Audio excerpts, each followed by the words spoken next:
inviting the dignitaries on the dais, Shri Meghna Pant, Shri Minakshi Saran, Shri Minakshi Sehrawat, Shri Archana Tiwari, and the moderator of our session, Shri Ila Goswami ji.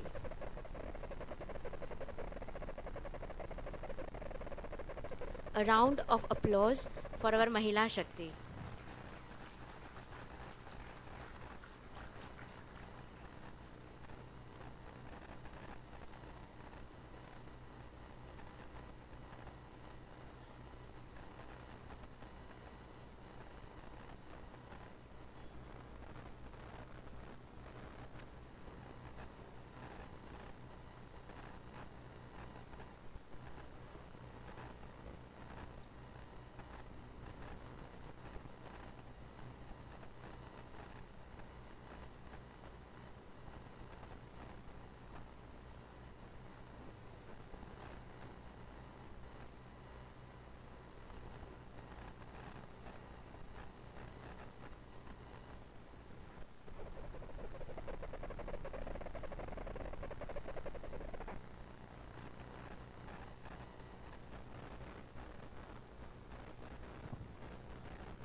To felicitate Shri Meghna Pant, I would like to call upon Kinjal Desai, our SLF member, to come and felicitate Shri Meghna Pant.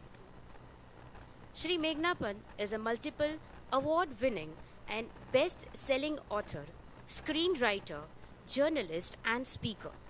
For her distinguished contribution to literature, gender issues and journalism, Meghna Pant has been felicitated with various national and international honors, Bharat Nirman Award and Ladli Media Award. Apart from that, Meghna Pant is a journalist and a speaker too. A round of applause for Shri Meghna Pant.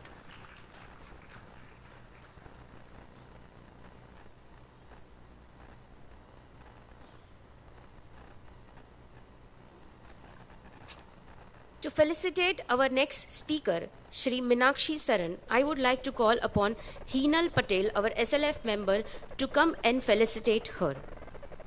Minakshi Saran is an Indian historian, writer, and activist known for her work in promoting Hindu culture and history. She is the founder of the Ayodhya Foundation and has contributed extensively to various publications on topics related to Indian history and heritage. She is a prolific writer, contributing articles to various platforms including First Post and News 18 India.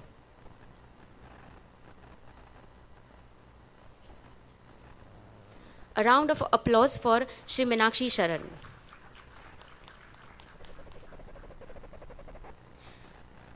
To felicitate our next speaker, Shri Minakshi Sehrawat, I would call upon Sanam Kapadia, a dance teacher from Jhankar Beats Academy, to come and felicitate her. Shri Minakshi Sehrawat is a president and a co-founder of Sanatan Mahasangh and a PhD scholar. She is a trained Kathak dancer and theatre artist, preferring theatre for its cultural depth. She frequently speaks on Hinduism, the Bhagavad Gita, and related scriptures, aiming to inspire youth to reconnect with traditional values.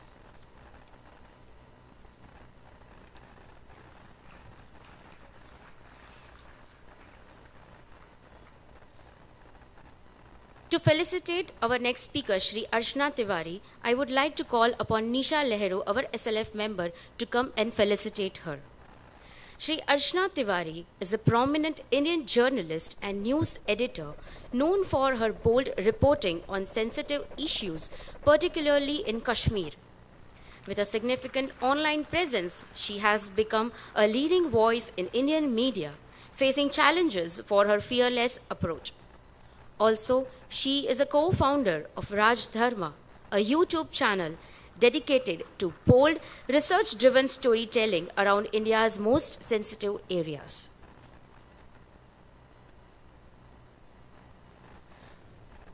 And to felicitate our moderator of the session, Ila Goswami, I would like to call upon Deepika Dhoot, our SLF member, to come and felicitate her.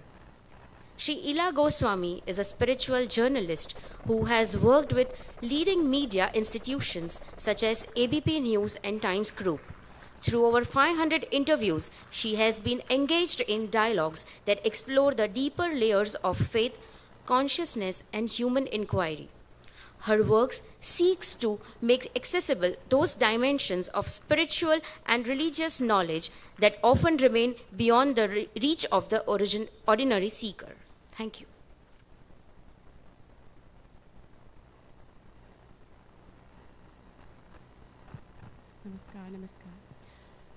नमस्कार सूरत, कैसे हैं आप सभी। और बहुत बहुत धन्यवाद आप सभी का यहाँ आने का, क्योंकि आज का जो विषय है वो मुझे लगता है सब लोग उसके बारे में सुनना चाहते हैं, जानना चाहते हैं। नारी शक्ति @2047 क्या स्वरूप होगा। यत्र नार्यस्तु पूज्यन्ते रमन्ते तत्र देवता। हम बचपन से ये सुनते आ रहे हैं, जहाँ नारी का सम्मान होता है वहीं देवता निवास करते हैं। जब हम नारी शक्ति की, नारी की बात करते हैं तो थोड़ा सा हमें पीछे जाना चाहिए, प्रकृति की शुरुआत में जाना चाहिए।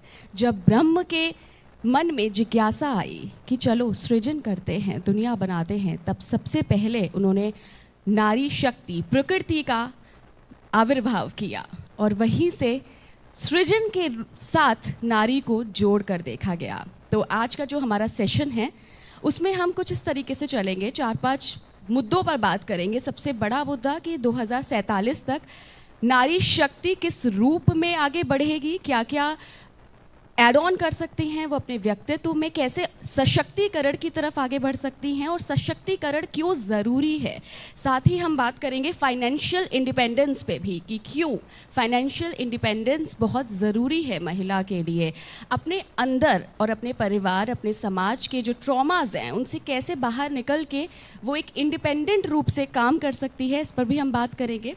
साथ ही हम सेल्फ लव को भी एक्सप्लोर करेंगे। देखिए, आप अक्सर अपने घर में देखती होंगी कि जब भी हमारी माँ बीमार पड़ती हैं तो वो अपना ख्याल नहीं रखती हैं।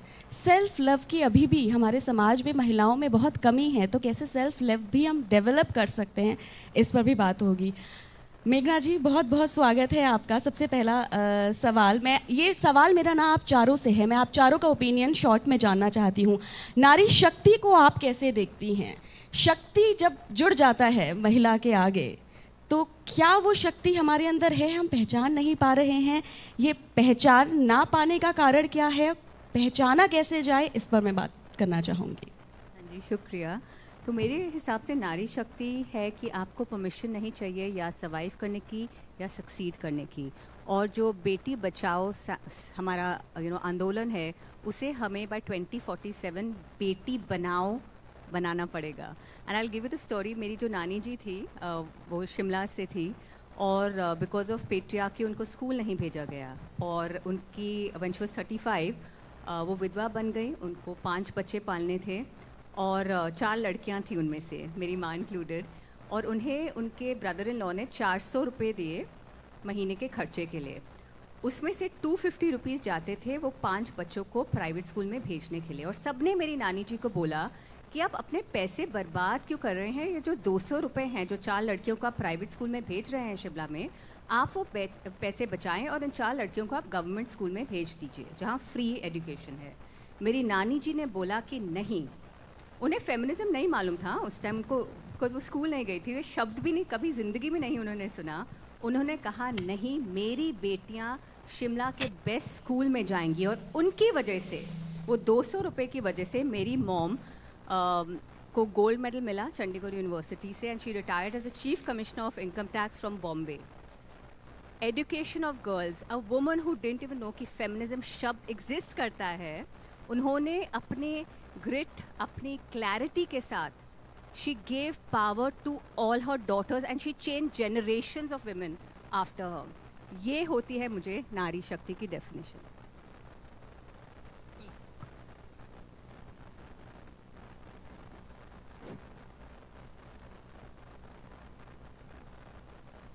हेलो मीनाक्षी जी, युवा चेहरा हैं आप, सोशल मीडिया पे बज़ है आपका, और मुझे लगता है कि वो बज़ इस वजह से है क्योंकि लोग, खास करके नारी शक्ति, छोटी बच्चियां आपके विचारों से कहीं ना कहीं रिलेट करती हैं।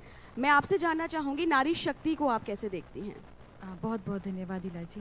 मैं किसी और का एग्जाम्पल ना लेकर मैं अपने ही जब विचार से चलती हूँ, क्योंकि मैं एक ऐसी कम्युनिटी से आती हूँ जहाँ मैंने निकलने के लिए बहुत सरवाइव किया है। वहाँ से कुछ भी करने के लिए आपको सरवाइव करना पड़ेगा। आप अच्छा करो या बुरा करो, आप कुछ भी कर रहे हो, बुरा तो कुछ नहीं होता है खैर, तो कुछ भी करो आपको सरवाइव करना पड़ेगा वहाँ से निकलने के लिए। तो मैंने वो किया है। तो मुझे लगता है कि अपने भीतर के डर से, अपने भीतर के प्रश्नों से उनको उत्तर देना या उससे लड़ना या समाज को दिखाना, करके दिखाना, फैमिली को चेंज करना, उनके थॉट्स को चेंज करना, वो अगर आप में ताकत आ जाती है तो मेरे लिए वही नारी शक्ति है। और मुझे इसकी एक प्रेरणा मिली थी।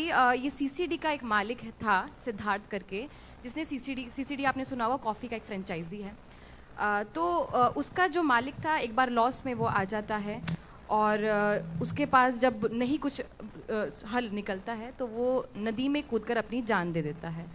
उसके बाद आज भी आपने देखा होगा सीसीडी चल रहा है, क्योंकि उसके बाद से वो सारा जो टेक ओवर है उसकी महिला ने, जो उनकी स्त्री थी, जो वाइफ थी, उन्होंने ले लिया और आज वो सुचारू रूप से चल रहा है, निरंतर चल रहा है। तो मुझे लगता है अगर सिद्धार्थ जीवित होता और वो सारी प्रॉब्लम्स अपनी महिला के साथ, अपनी वाइफ के साथ अगर वो साझा करता तो शायद उसको वो सॉल्यूशंस पहले भी मिल जाते। उसके पास इतने अच्छे सॉल्यूशंस थे जो आज उसने करा है और वो उसको आज रन कर रही है। तो मुझे लगता है कि ये जो सोसाइटी है, क्योंकि मैं ऐसी सोसाइटी से आ रही हूँ, तो वो जो सोसाइटी है वो समझ लेती है कि शायद ये कुछ नहीं कर सकती है, लेकिन आपको वो जब आप प्रूफ कर रहे हो वही आपकी शक्ति है। अब ये कहेंगे हमें क्यों प्रूफ करना है, लेकिन जब करना पड़ रहा है और फिर उनको एक्सेप्ट करना पड़ रहा है, वो शक्ति मेरे हिसाब से, क्योंकि मैंने वो करा है, तो ये मेरे लिए नारी शक्ति है। तालियां हो जाएं इस बात पर। अर्चना जी, मुझे लगता है आपका भी एक अलग एक्सपीरियंस रहा होगा। एक बिल्कुल नई विधा पे आप काम कर रही हैं और बहुत ही रेवोल्यूशनरी थॉट्स रहते हैं आपके। नारी शक्ति को आप कैसे देखती हैं? हेलो, नमस्कार आप सभी को, जितने भी लोग सामने बैठे हैं, नमस्कार। एक बार मुझे भी वापस बोल दीजिए आप लोग। नारी शक्ति की आप बात करिए, सुनाई दे रहा है क्या? इतना अब सुनाई देगा? ठीक है, ओके।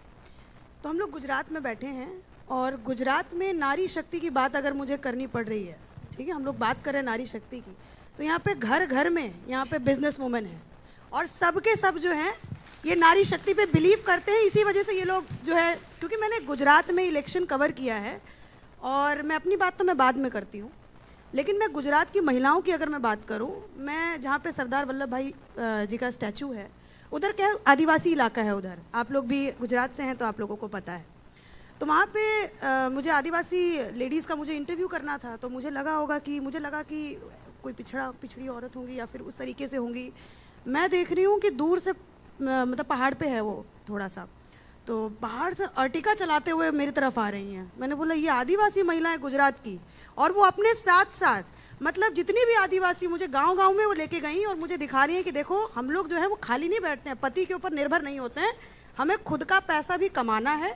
तो ये जब चीज़ मैंने गुजरात के अंदर देखा तो मैंने सोचा कि ये हमारे दूसरे जो है प्रदेश हैं वहाँ तक भी मुझे लेके जाना चाहिए। और मैं जहाँ भी जाती हूँ वहाँ पे महिलाओं को मैं ये कहती हूँ कि भैया किसी पे डिपेंड होने की ज़रूरत नहीं है, अपना पैसा आप लोग खुद कमाइए, यही नारी शक्ति है, ताकि आपको हाथ किसी के सामने ना फैलाना पड़े। और अगर रही बात मेरी, तो मैंने कैसे शुरुआत की थी, मेरे घर की परिस्थिति उतनी अच्छी नहीं थी। मैं ये नहीं बोलूँगी कि मेरा बहुत पैशन था जर्नलिज्म को लेके या कुछ था, नहीं, मुझे कमाना था, मुझे सर्वाइव करना था। और वो करते करते 5 साल में इतनी मतलब ठीक ठाक हो गया, मामला बैठ गया है कि आज आप सबके समक्ष बैठी हूँ। तो यही नारी शक्ति है मेरे लिए। Thank you so much.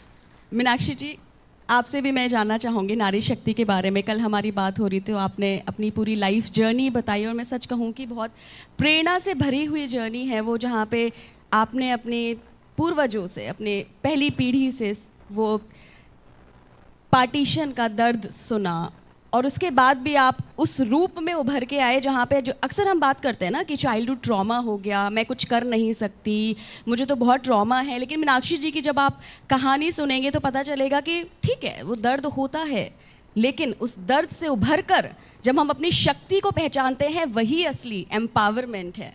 Meenakshi जी। नमस्कार आप सभी को। सबसे पहले तो मैं गोपाल जी और पूरी टीम को बहुत धन्यवाद देना चाहूँगी।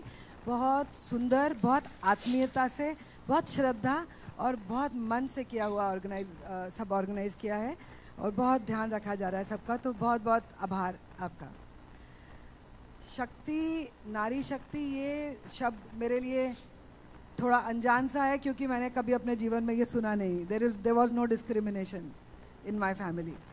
आपकी जानकारी के लिए मैं इतना बताना चाहती हूँ कि मैं उस परिवार से आती हूँ जिसने अलेक्जेंडर के समय से, मतलब वो जो ट्राइब है जिसे खोखर ट्राइब कहते हैं, अलेक्जेंडर के समय से, फिर उसके बाद 7वीं सदी से लेकर के 15वीं सदी तक भारत के द्वार की रक्षा करी। उसमें सब नारी शक्तियाँ भी थी और सभी तलवारें रखती थी। और जब 1947 हुआ, जब आगे बात करेंगे, because there is a lot to talk about, तो जब आगे बात करेंगे तो मैं उस पर आऊँगी। तो जब 1947 का जो विभाजन हुआ, आई एम श्योर उसको हमारा जो उसका सत्य है, हमारी आज की I would say 70-80% people are not aware कि उसका सच क्या है। पार्टीशन का, पार्टीशन में हिंदुओं के साथ क्या हुआ, हमने क्या झेला, हमने क्या देखा, हमारी महिलाओं ने क्या देखा। जिस समय हम यहाँ पर झंडा फहरा रहे थे और हम ये कह रहे थे कि भारत स्वतंत्र हो रहा है और हम स्वतंत्र, हम कह रहे we made a trust with the destiny, उस समय जो रेखा थी वो अनाउंस हुई थी 17 को। आपका झंडा वंदन करते हैं 15 को, रेखा अनाउंस हुई थी 17 को। तो यू कैन इमेजिन कि जो लोग वहाँ से निकल रहे होंगे उनका क्या हशर हुआ होगा। जब आप यहाँ झंडा फहरा रहे थे उस समय वहाँ लाखों महिलाएं घरों से उठाई जा रही थी। परिवारों के घरों के बाहर निशान लगाए जाते थे कि किस परिवार में कितनी महिलाएं, कितनी सुंदर बच्चियां हैं, किनको उठाना है। तो उस समय मेरी नानी, मेरे नाना स्टेशन मास्टर थे, मेरी नानी कुल्हाड़ी रख के सोती थी अपने पास। तो नारी शक्ति की तो वो जो हम बात करेंगे, और in short I will say, क्योंकि it's a very long story, उसको हम 5 मिनट में बात नहीं कर सकते या उसमें मैं आपका आंसर नहीं दे सकती हूँ। लेकिन वो स्टेशन मास्टर थे और वहाँ पे डिस्टर्बेंस शुरू हो गई थी। आपको पता है कि डिस्टर्बेंस खाली अगस्त 1947 में हुई, लेकिन उसके बहुत पहले से ये शुरू था। मैं आगे उस पर चर्चा करूँगी। लेकिन 5 मार्च 1947 को एक रैली हिंदू स्टूडेंट्स ने निकाली थी जिसमें उन्होंने बैन करने मांगा था मुस्लिम लीग को। उसके ऊपर मुस्लिम लीग ने अटैक किया। जब मुस्लिम लीग अटैक करती है तो हिंदू जो स्टूडेंट्स हैं वो उस पर भारी पड़ जाते हैं। फिर उसके बाद बालोच पुलिस और पुलिस आती है स्टूडेंट्स को ओवर पावर करने के लिए। उस रैली में मेरे 15 साल के मामा भी थे। तो वो जब घर आए, मेरी नानी की 5 बेटियां थी इंक्लूडिंग माय मदर, जो उस समय लेस देन 1 ईयर थी। तो नानी ने तब नाना जी से कहा कि मैं यहाँ नहीं रुकूंगी अब अपनी बेटियों के साथ में, आई मस्ट लीव। और मेरे बड़े मामा जलंधर में उस समय काम करते थे। तो शी डिसाइडेड कि मैं अपने बच्चों को लेकर के जाऊंगी, क्योंकि बाऊजी जो थे वो, उनको लोग बहुत रिस्पेक्टफुली देखते थे। और वहाँ पे एक बहुत कम्युनिटी का जो ये था कि लोगों ने एक, जैसे कहते हैं ना कि अनरिटन एक ये था कि पैक्ट, एक अनरिटन पैक्ट था कि सब एक साथ जाएंगे, यहाँ से कोई भी अकेला नहीं जाएगा। और अगर आप अपनी प्रॉपर्टीज़ बेचेंगे तो किसको बेचेंगे, क्योंकि maximum people were Hindus and Muslims were labourers, तो किसको बेचेंगे, और बेचेंगे तो किस भाव पे बेचेंगे। सबको यही था कि हम कभी ना कभी लौट आएंगे अपने घर बंद करके, इसलिए लोग निकल नहीं रहे थे। तो नानी जो है वो अप्रैल में ही आ गई जलंधर। अब जब ये लकीर खींच के जब डिस्टर्बेंस हुई, तब नानी को चिंता हो गई कि नाना का क्या हुआ होगा वहाँ पे। That time she was hardly 35। ये अपने बेटों से कहती रही, दोनों बड़े बेटों से, कि मुझे पाकिस्तान जाना है और मुझे बाऊजी को लेकर के आना है। उनका कुछ पता नहीं चल रहा है, क्योंकि ये खबर आ गई थी कि स्टेशन जल चुका है, ये सब कुछ जल चुका है। तो मामा मना करते रहे कि वहाँ से तो कोई लौट ही नहीं रहा है, ट्रेन कट के आ रही हैं। मेरी माँ की जो मासी हैं वो जिस ट्रेन में आई, जब ट्रेन कट के आई तो वो लाशों के बीच में से जीवित पाई गई। तो नोबडी अलाउड हर टू गो।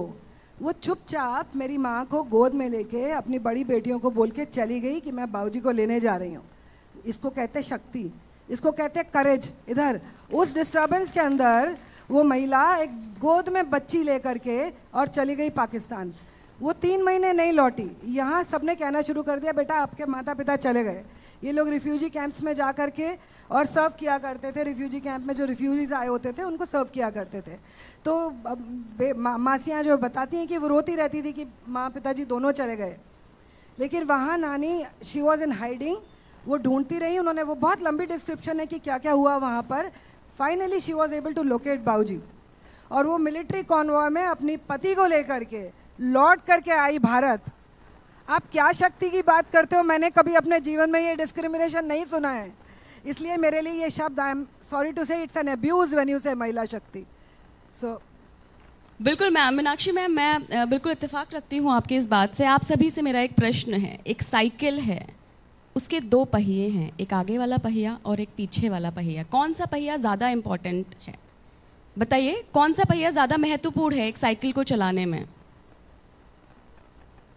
आगे का पहिया अगर पंचर हो जाए फिर क्या साइकिल चलेगी? फ्लैट टायर हो जाए क्या साइकिल चलेगी?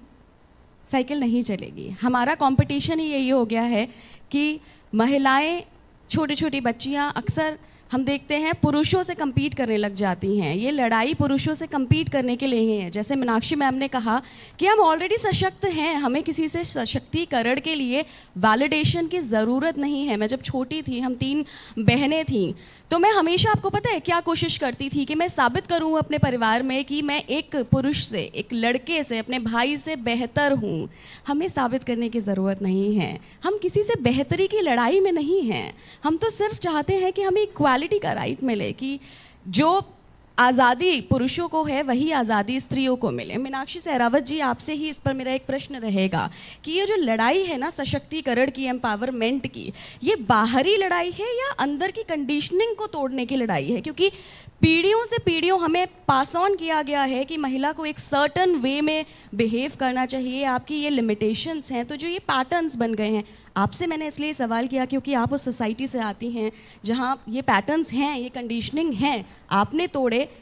बच्चियाँ कैसे तोड़ें, यंग जनरेशन कैसे तोड़े? और सिर्फ यंग जनरेशन नहीं, हमारी जो मम्मियाँ हैं, जो दादियाँ हैं, जो ओल्ड जनरेशन है, इनको भी तोड़ने की ज़रूरत है। आपने 2 बात कही, अंदर की बात है या बाहर की है। तो सबसे पहले तो अंदर की ही है, क्योंकि एक आपने कहानी सुनी होगी कि हाथी के बच्चे को पहले जंजीर में बांधा जाता है तो वो बहुत कोशिश करता है निकलने की, लेकिन एक टाइम आता है कि उसको हल्की सी रस्सी से भी आप बांधोगे तो वो रुका रहता है, और या तो खुद आकर बंधने के लिए तैयार हो जाता है। तो पहले आपको उस जंजीर को तोड़ना पड़ेगा, आपको समझना होगा, क्योंकि हमारा समाज ये करता आया है। और यहाँ नारी शक्ति की जब बात कर रहे हैं, किसी ने वो संघर्ष देखा है, किसी ने नहीं देखा है। मेरी कम्युनिटी से वो संघर्ष आता है जहाँ हर एक लेवल पर, हर एक जोन में, कोई भी आपका प्रोफेशन हो, आपको प्रूफ करना होगा। और मैंने वो करा और उनको एक्सेप्ट करवाया कि नहीं, मैं जो कर रही हूँ वो अच्छा है, जहाँ मैं जा रही हूँ, जैसी परिस्थितियों में जा रही हूँ वो सही है, बेटर है, गुड है। वो आपको प्रूफ करना पड़ता है, उनको एक्सेप्ट करवाना पड़ता है। हाँ, आज उन्होंने कर लिया है, आज वो प्राउड होते हैं, आज उनको अच्छा लगता है क्योंकि मैंने वो उनको अच्छा लगवाया, कि मैंने उनको बताया कि मैं जो कर रही हूँ वो क्या है। तो मैंने वो रास्ता चुना और आज वो उसको एक्सेप्ट कर। तो मुझे लगता है कि अपने भीतर की उसको चीज़ को तोड़ना, उन कंडीशंस को तोड़ना जो हमें बचपन से लगाई जा रही हैं, तो मुझे लगता है वो ज़्यादा ज़रूरी है। उसके बाद बाहर की लड़ाई होती है। यहाँ जो फेमिनिज़म की बात आती है, 2 प्रकार का फेमिनिज़म, एक वेस्ट का फेमिनिज़म है और एक इंडिया का फेमिनिज़म है। वेस्ट में सिर्फ होड़ है कि हमें पुरुषों के जैसा होना है, सिर्फ पुरुषों के जैसा होना है, कि वो जो भी कर रहे हैं वैसा ही काम हमें करना है। लेकिन जब इंडिया का फेमिनिज़म आप देखेंगे, क्योंकि मैं हिस्ट्री बहुत पढ़ती हूँ, तो हमारे यहाँ ऐसी ऐसी महिलाएं हुई जब कोई पुरुष आगे नहीं था तो वो महिलाएं आगे आती थी। जैसे गुजरात की ही नाहिका देवी जो थी, जब मोहम्मद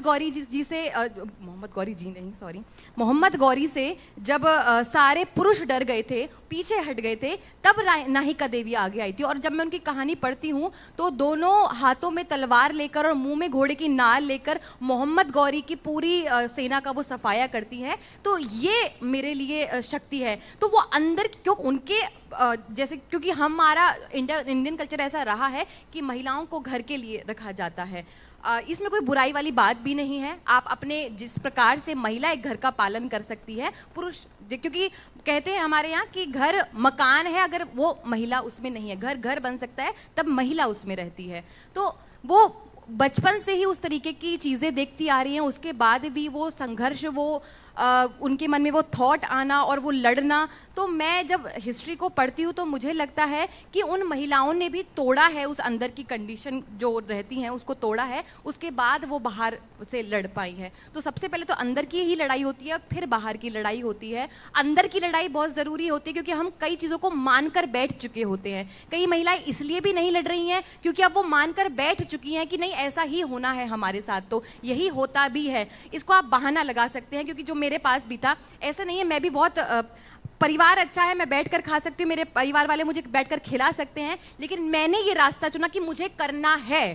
तो आपको वो आपके भीतर होना चाहिए कि मुझे करना, आपको दिखाना है जैसे मुझे करना पड़ा। तो मुझे लगता है कि ये अंदर की आपको वो जो आप बहाने लगाते हो इस चीज़ के कि नहीं कर सकते हैं क्योंकि हमारा परिवार अलाउ नहीं कर रहा, ये नहीं कर सकते हैं, वो नहीं कर सकते, आप अगर सही हो तो आप सब कुछ कर सकते हो। आपको बस दिखाना होगा कि जो मैं कर रही हूँ वो सही है। तो मैं इसलिए, हमारे यहाँ तो इतनी सारी महिलाएं हुई हैं, जब हम एजुकेशन की बात लेते हैं तो अपाला, घोषा, मैत्री, गार्गी, लोपामुद्रा, ये सब रही हैं हमारे यहाँ। रानी पद्मिनी, जब हम संघर्ष की बात करते हैं, युद्ध की बात करते हैं, रानी पद्मिनी हुई हैं। सुंदर से सुंदर महिलाओं में रानी पद्मिनी का नाम आता है। फिर माता जीजा, निर्माण करने वाली माता जीजा, और रानी लक्ष्मीबाई, तो ऐसी चिन्नम्मा, दुर्गावती, नीरा आर्या, बहुत सारी ऐसी महिलाएं रही। जब हम इतिहास को पढ़ते हैं तो उन महिलाओं ने भी पहले अंदर की चीज़ को ख़त्म किया है, उसके बाद वो बाहर लड़ पाई हैं। तो मुझे लगता है सबसे पहले अंदर की लड़ाई है और फिर बाहर की लड़ाई है। और हमारी महिलाओं से सिर्फ मैं इतना कहना चाहती हूँ कि जब हम वेस्ट के उस कल्चर को एडप्ट करते हैं और कहते हैं कि हमें लड़ना है, तो हम सिर्फ पुरुषों के जैसा होना चाहते हैं। और जब हम यहाँ के संघर्ष को देखते हैं, यहाँ की महिलाओं का फेमिनिज्म जब हम देखते हैं, तो हमें लगता है कि हमें समाज को आगे बढ़ाना है, इसीलिए हमें कुछ करना है। तो बस यही मैं कहना चाहती हूँ। धन्यवाद। इतने साल के आध्यात्मिक एक्सपीरियंस में एक चीज़ मैंने जानी है कि पुरुष के अंदर भी वो डिविनिटी, वो मैस्कुलाइन एंड फेमिनाइन एनर्जी है, और महिला के अंदर भी है। जो फेमिनिज्म, जिस वेस्ट फेमिनिज्म की आप बात कर रही है ना मीनाक्षी जी, वहाँ ये हो रहा है, और ये इंडिया में भी, भारत में भी मैं बहुत देख रही हूँ कि हम ना मैस्कुलाइन एनर्जी की तरफ ज़्यादा जा रहे हैं क्योंकि हमने अपनी कंडीशनिंग की वजह से उसको बेस्ट मान लिया है। उस वजह से प्रॉब्लम ये हो रही है कि महिला अपनी वो जो डिविनिटी है, जो फेमिनिटी है ना, जो एक महिला होने का गर्व है, जो एक सौभाग्य हमें मिलता है, वो हम कहीं ना कहीं छोड़ रहे हैं।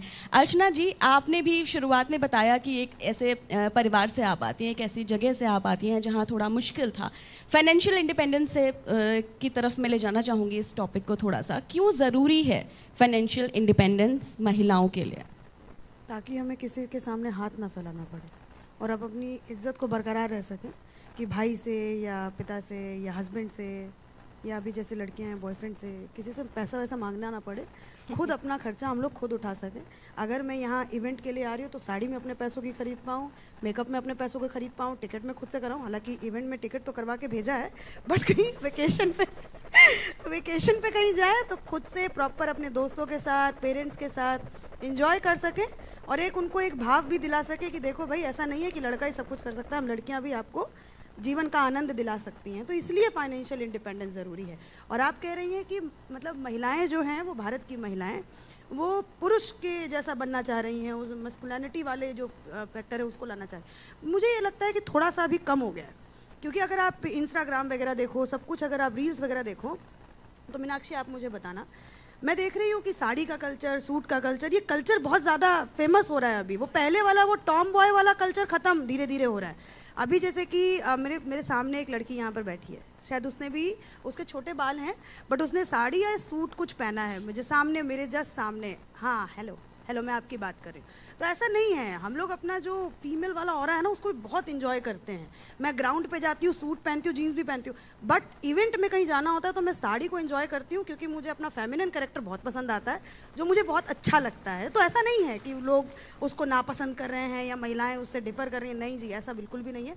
साड़ी वाड़ी सूट वूट बहुत सुंदर हम लोगों को लगता है। तो ये थोड़ा सा धीरे धीरे कम हो रहा है, पहले था अब नहीं है। तो ये कहना होड़ की बात मैंने इसलिए की अर्चना जी, क्योंकि साड़ी या वस्त्र पे होड़ नहीं है यहाँ पर, वो तो हम एंजॉय करते हैं हमारे भारतीय परिधान को, वो भारतीय परिधान हो गया। ये बात मैंने इसलिए कही क्योंकि ज़्यादातर जो आज की यंग महिला है उसका सवाल ये होता है कि मैं क्यों खाना बनाऊँ, लड़के तो खाना नहीं बनाते हैं। मैं इस दिशा में बात कर रही हूँ, और खाना बनाना कोई बुरी बात नहीं है। खाना नहीं, आप देखो, बना ऐसा सकते हैं, है। जैसे पुरुष खाना बना सकता है, महिला भी खाना बना सकती है। इसका मतलब ये नहीं है कि आप पुरुषों से होड़ करें। ये गलत फेमिनिज्म भी आजकल मार्केट में बहुत मैं वायरल इसका है। जवाब देती हूँ। अभी क्या, मैं ग्राउंड पे रहती हूँ ज़्यादातर, मैं दिल्ली में रहती हूँ, लेकिन मैं ज़्यादातर इंडिया के दूसरे दूसरे स्टेट्स में रहती हूँ। तो मान लो मैं सुबह से लेकर के शाम तक मैं ग्राउंड पे रही, तो मुझे चाहिए ना कि घर में खाना बना मिले, है ना। उसके लिए मैं शेफ़ रख सकती हूँ या कोई हाउस हेल्प रख सकती हूँ, बट मैं चाहती एक ऐसा पार्टनर हो कि भाई साथ में हेल्प करो। ऐसा पहले वाला नहीं चलेगा। जैसे मेरे घर में है, तो मेरे घर में मेरे भाई को बताया गया कि लड़का बर्तन नहीं धो सकता, है ना, लड़का अपना काम नहीं कर सकता। सामने राघवन बैठे हैं, इनके घर में भी राघवन ने मुझे ये बोला था कि आप मुझे पॉइंट आउट मत करना, लेकिन मैं करना चाहती हूँ। जैसे हमारे परिवारों में क्या है, लड़कों को ही सिखाया जाता है। अब पता नहीं यहाँ पे, मुझे नहीं पता, जितने भी माएँ बैठी हैं वो बता सकती हैं अच्छे से, कि भाई लड़कों को ये बोला जाता है कि लड़का थोड़ी काम करेगा। हमारे यूपी बिहार में ऐसा है, मेरे घर में है, तो इसलिए मैं बता रही हूँ आपको। लेकिन अब लड़कों को भी ये सिखाना चाहिए कि भाई आप भी थोड़ा सा घर का काम करो। जैसे मान लो कभी हाउस हेल्प ना आए या कुछ ना आए, तो आप भी थोड़ा सा बर्तन धो दो, या अपनी जो भी महिला है उसका थोड़ा सा हेल्प कर दो। तो ये होना चाहिए लड़कियों, ये नेसेसिटी है, ये होड़ नहीं है, ये नेसेसिटी है, सर्वाइवल है। क्यों भाई, हमें रोटी आती है बनाने, तो लड़कों को भी आनी चाहिए रोटी बनाने, ऐसी बात नहीं है। अब जितने भी पुरुष बैठे हैं वो मेरे से थोड़े से खफा हो जाएंगे, बोलेंगे कि ये कैसी आप बात कर रही हैं। लेकिन आप लोग मुझे खुद बताइए, ये सही बात है कि नहीं है? सही है कि नहीं? दोनों को मिलके चलना चाहिए, तब जाके कहीं गृहस्थी चल पाती है। अभी जो साइकिल के पहिए वाली बात की है, तभी वो संभव है, अदरवाइज तो इसीलिए डाइवोर्स हो रहा है। ठीक है? हाँ हाँ, क्या बात है। तो ये है, सपोर्ट चाहिए होता है मेल का, तो अब इस तरीके से चलेगी सोसाइटी। बिल्कुल। मेघना जी, आपसे भी थोड़ा सा मैं फाइनेंशियल इंडिपेंडेंस पे बात करना चाहूँगी कि क्यों ज़रूरी है फाइनेंशियल इंडिपेंडेंस लड़कियों के लिए। एक चीज़ मैं बोलूँगी कि एक चीज़ जो हर इंडियन पेरेंट को करनी है, जो हम नहीं कर रहे हैं, कि आप अपने बेटे की डाउरी और शादी के लिए प्लीज़ पैसा जोड़ना बंद कीजिए and save that money for her education, उसकी इन्वेस्टमेंट्स के लिए, उसका लाइफ बदलने के लिए। और हर औरत को पुराने ज़माने में, by the way I didn't know this, is very interesting, औरतों को पैसा नहीं देते थे, तो वो सब क्या करती थी, वो गोल्ड बार्स या पैसा छुपा के ब्रिक के पीछे रख देती थी, सीढ़ी के नीचे छुपा देती थी, और जब भी कोई ट्रेजिडी या मिसहैप हुए घर में, वो ब्रिक तोड़कर वो गोल्ड बार्स या कैश निकाल देती थी। सिमिलरली हर लड़की को ये सीखना चाहिए, और आपके घर में जो भी औरत है, आप उनको बोलो कि हमारे पुरखों से सीखो कैसे पैसा बचाते हैं। Every girl should have a freedom fund, a fund where she invests money, saves money on her own merit, और जब भी उसको toxic relationship, toxic marriage, toxic job, toxic जो भी सिचुएशन है, टॉक्सिक फैमिली, थोड़े से पैसे उसे जोड़ने चाहिए ताकि वो अपनी डिग्निटी, अपने एजेंसी के साथ वो सिचुएशन छोड़ सके। हर लड़की को ये फ्रीडम फंड की ज़रूरत है। और एक और बात है, apart from the freedom fund is that ये जो government also how it can help us is कि जो एंटरप्रेन्योर्स हैं आजकल, उन्हें क्रेडिट लेने के लिए एक मेल गारंटर चाहिए होता है। ये हमें बंद करना चाहिए। We don't when I bought, जब मेरी पहली पेचेक थी, तो मुंबई में मैं एक छोटा 1 बेडरूम इन्वेस्टमेंट के लिए लेने गई, और वहाँ पे जो एजेंट था वो मेरी मम्मी और मुझे देखकर इतने शॉक में आ गया, और हमारे पीठ के पीछे देख रहा था, और वो बोल रहा था कि सर नहीं आए, like he was looking for a husband or a father or a brother for me to buy money with my own money, मतलब for me to buy a flat with my own money। उसको believe ही नहीं हो रहा था कि एक आदमी इसके साथ कैसे नहीं है, एक लड़की 25 साल की लड़की कैसे अपना खुद घर ले सकती है। उसको चाहिए था सर, उसको मिली मैडम, और वो पच नहीं रहा था उसे मुंबई जैसे शहर में। तो मैं ये कहना चाहती हूँ कि हमारी जो सिस्टम ऑल्सो है, उसको लड़कियों को बढ़ाना चाहिए कि आप उन्हें इतना इनेबल कीजिए, एडुकेट कीजिए कि वो अपना फ्रीडम फंड जोड़ सके, और जो गवर्नमेंट है हमें इंसेंटिव्स दे कि हम अपने खुद का बिजनेस फंडिंग के लिए भीख ना मांगने पड़े आदमी लोग से, पर अपना क्रेडिटर खुद ले सके अपने खुद के नाम पे।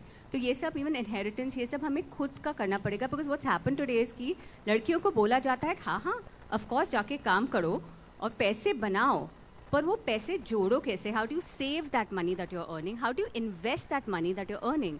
और अभी भी जो जेंडर डिस्पैरिटी है in terms of salaries for women, India is ranking the lowest in the global index, कि हम इतने लो हैं in terms of gender disparity. तो ये सब हमें फाइनेंसिस के थ्रू, पैसे के थ्रू करना पड़ेगा कि जिस लड़की के हाथ में लक्ष्मी है वो क्या क्या नहीं कर सकती अपने जीवन के बिल्कुल साथ? मेघना जी, मेरी शादी हरियाणा में हुई है और मेरे हस्बैंड की कज़न है, बहुत छोटे से गांव गोरखपुर में।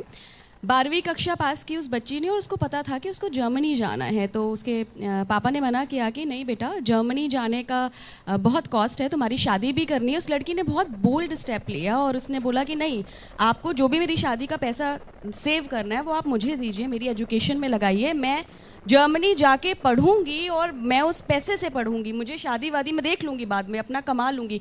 और यकीन नहीं मानेंगे आप, 12th में मेरी जो मनस्थिति थी उस ज़माने में 2008 में और उस बच्ची आज 2025-26 में जो उसकी मनस्थिति है, कितना अंतर है। वो कितनी बोल्डली गई जर्मनी, पैसे लिए उसने अपने फादर से और बहुत अच्छा कर रही है, वहाँ जॉब भी उसने पकड़ ली है और अपनी पढ़ाई भी कर रही है। तो हमें अपने आप स्टेप लेना ज़रूरी है, हमारे पीछे कोई खड़ा होकर कोई पुरुष हमें बताएगा नहीं। मीनाक्षी मैम, आपसे मैं ये पूछना चाहूँगी, चूँकि आप कह रही थी कि सशक्तिकरण शुरुआत से आपने देखा है, महिला शक्ति का वो स्वरूप देखा है, कहीं भी आपके साथ वो ज़्यादती नहीं हुई, वो डिस्क्रिमिनेशन नहीं हुआ। सोल्यूशन की तरफ मैं थोड़ा सा बढ़ना चाहूँगी कि महिलाएं, खासकर की जो हमारी बेटियां हैं, जो बच्चियां हैं, वो कैसे एक बोल्ड स्टेप ले सकती हैं अपने लिए, अपनी एजुकेशन के लिए, अपने करियर के लिए। मैं एक बहुत अलग पर्सपेक्टिव से आपसे बात करने वाली हूँ, क्योंकि आप जितनी भी बातें कर रही हैं ये सब, I am with due respect, these are on the surface. Am I audible? Yes.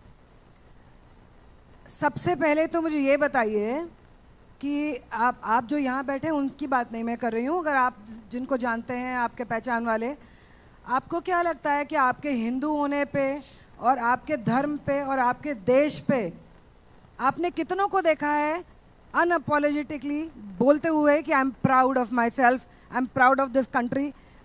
Have you not heard complaints? आपने केवल कंप्लेंट सुनी है कि भारत में ये नहीं है, ये इक्वालिटी नहीं है, महिलाओं की ये नहीं है। तो किस चीज़ की कमी है? इतिहास की, बोध की, स्वयं बोध की कमी है। You don't know yourself, you don't know yourself, you don't know where you come from. आप 2047 की बात करते हैं कि आप टुकड़ों टुकड़ों में बात कर रहे हैं, आप टुकड़ों टुकड़ों में बात कर रहे हैं। आप इन टोटलिटी बात क्यों नहीं कर रहे? वो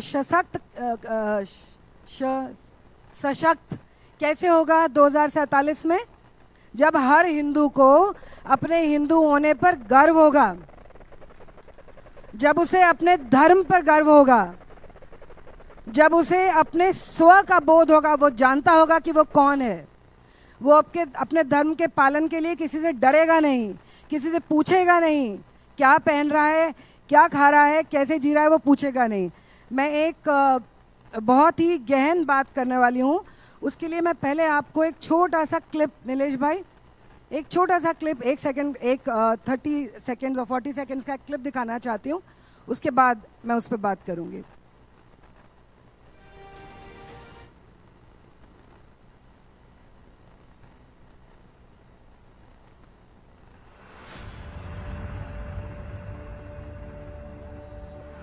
करम जिसे पुकारे वो पहुँचे गंगा किनारे, न कर मैली तो गंगा, तन धोए मन तो गंदा, पलट के फिर नानी, बोली बात और बहता पानी, न कर मैली तो गंगा, तन धोए मन तो गंदा।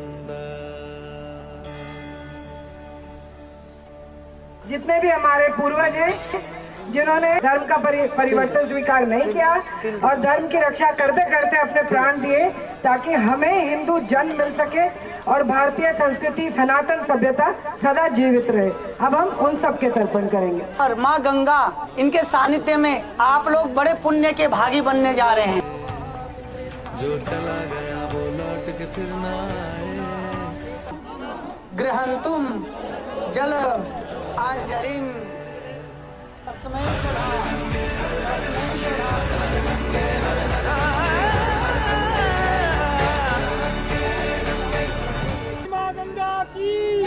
हम सर्वपित्र अमावस्या पर हरिद्वार में सामूहिक तर्पण देंगे, आप भी आइए। या जब आप घर पर अपनों के श्राद्ध करें तो अपने मित्रों, परिवार, बच्चों और युवाओं के साथ उन्हें भी तिलांजलि दीजिए, जिनके त्याग के कारण हम आप आज तक हिंदू हैं।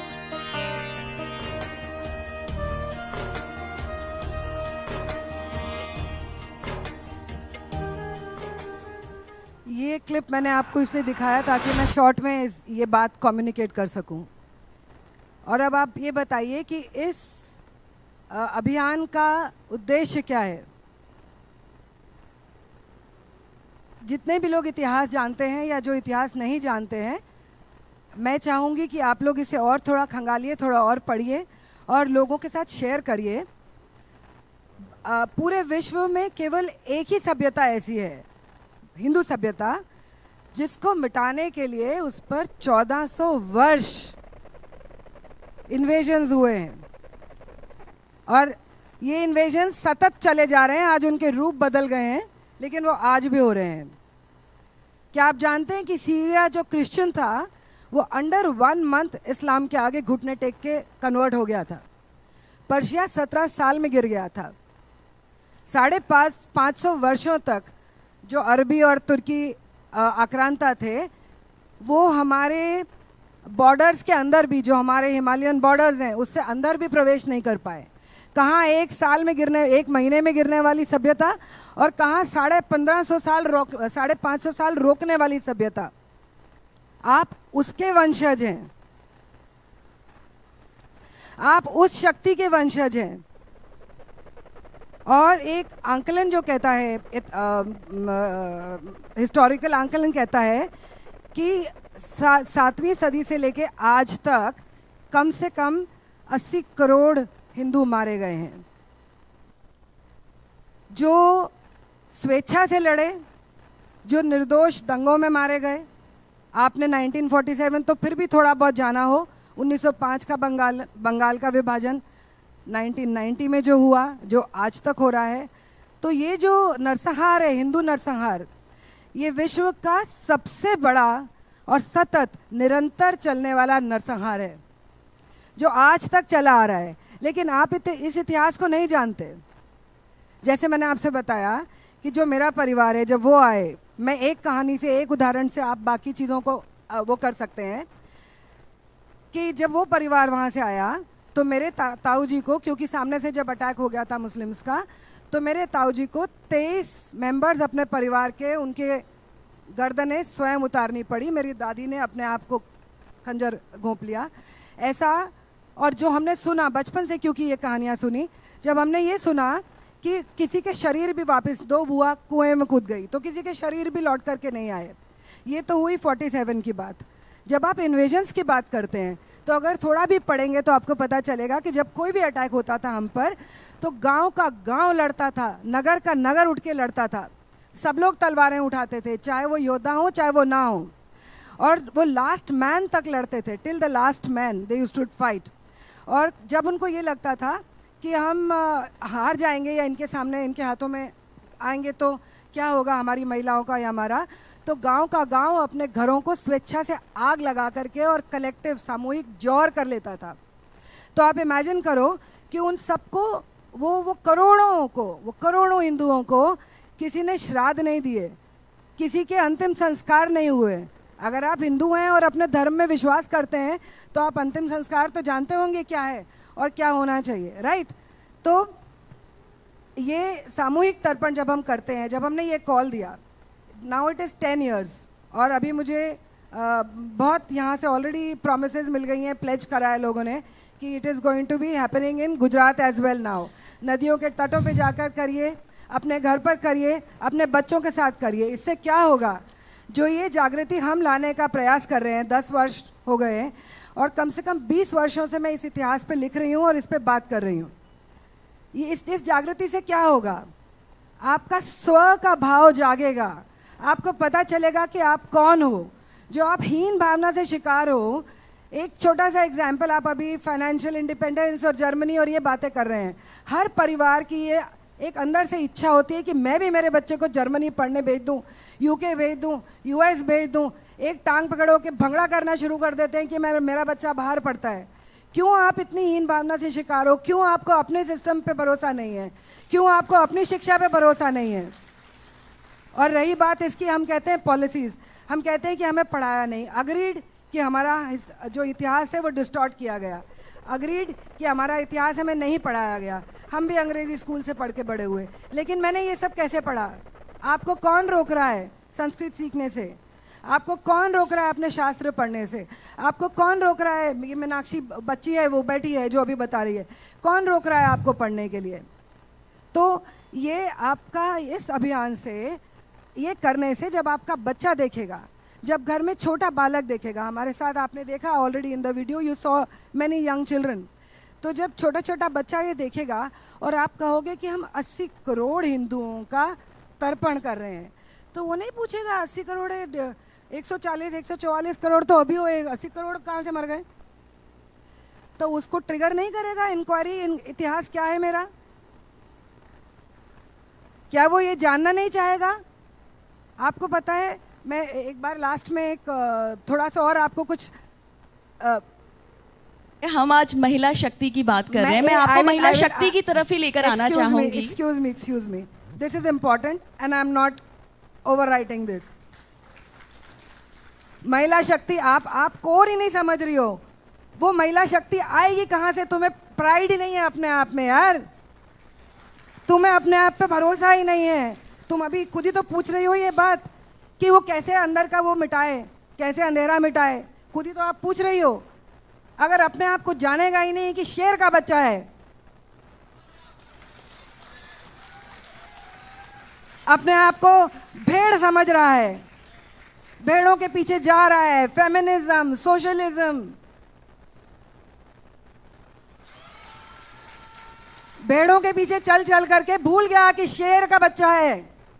एक दहाड़ करेगा तो 10 लोग गिर जाएंगे।